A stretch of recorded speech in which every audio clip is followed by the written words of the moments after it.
Hi guys! For today's video ay mag-tutorial na naman tayo. Meron na po ako nakikita mga update ngayon sa mga video. So, ako naman ay gagawa din ng ganito.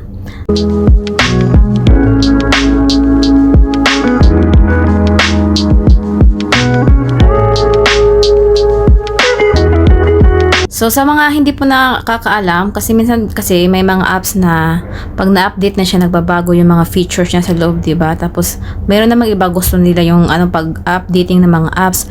Meron din namang iba na ayaw nilang o hindi nila gusto yung pag-update nila. For example na lang, kung nagbablog ka or gumagamit ka nito, ginagamit mo to siya lagi, tapos yung mga update niya is hindi mo type kasi di ba yung iba may mga update na kailangan mong bayaran. Meron din namang iba na hindi naman, okay naman yung update nila. Lalo na mostly ako silent vlogger kasi ako, tsaka may apps ako na lagi kong ginagamit.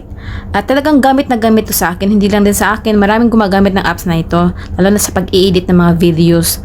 So, ang apps na ito ay yung CapCut, di ba? Sikat naman yung CapCut.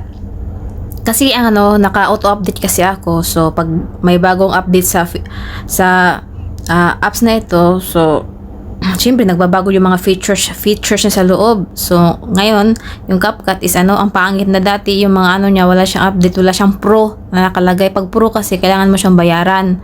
Or meron din namang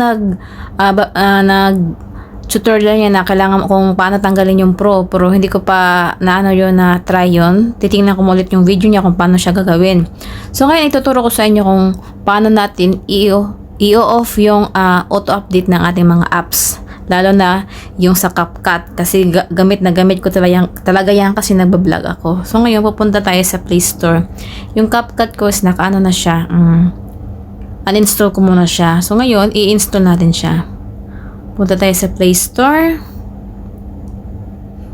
Tapos, i-search lang natin yung CapCut.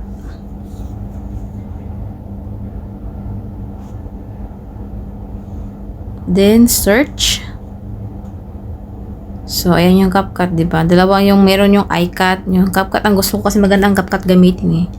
So, install natin siya.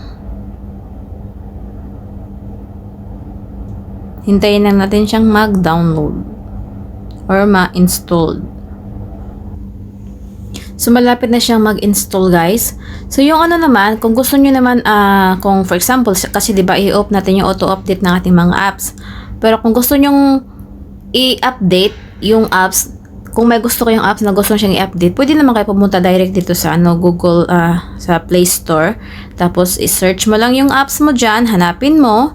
Tapos, may nakalagay naman dyan na update. So, i-click mo lang yung update, tapos mag-update na siya. Pero ngayon, ang gagawin ko lang kasi gamit na gamit ko yung CapCut, kaya kailangan ko siyang kuklose ko yung update niya para kasi yung old version kasi ng CapCut, maganda kasi siya kasi walang bayad.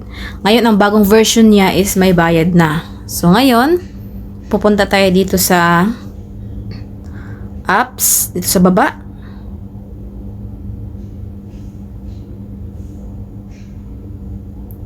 Saglit, cancel pala tayo, mali yun.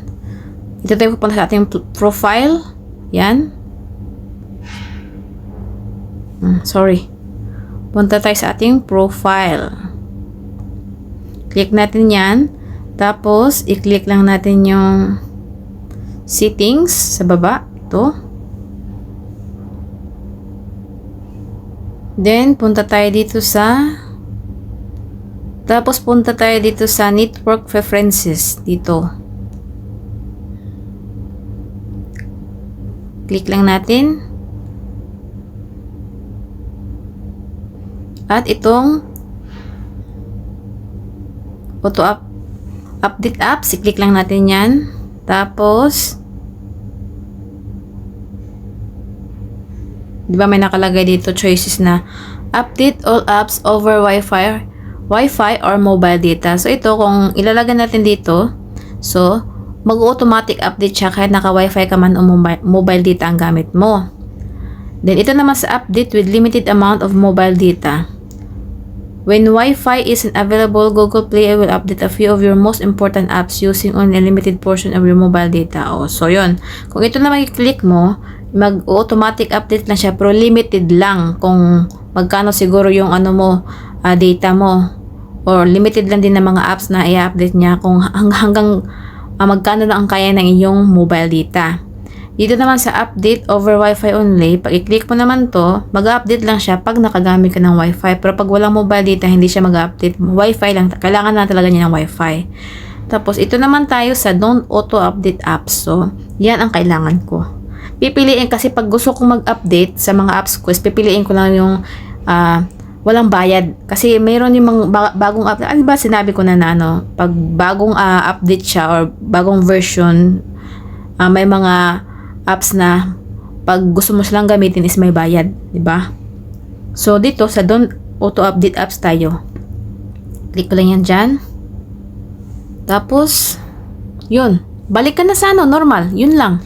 Ganyan lang siya mag-off ng ano, auto update sa inyong mga apps. Tapos kung gusto niyo naman siyang i-update, ay punta lang kayo sa Play Store, hanapin yung apps na meron kayo na naka-install na, then makikita naman dun na pag na-update pa siya or hindi. So, i-click mo lang yung update, then pwede mo na siyang i-update. So, ganun lang guys. Thank you for watching.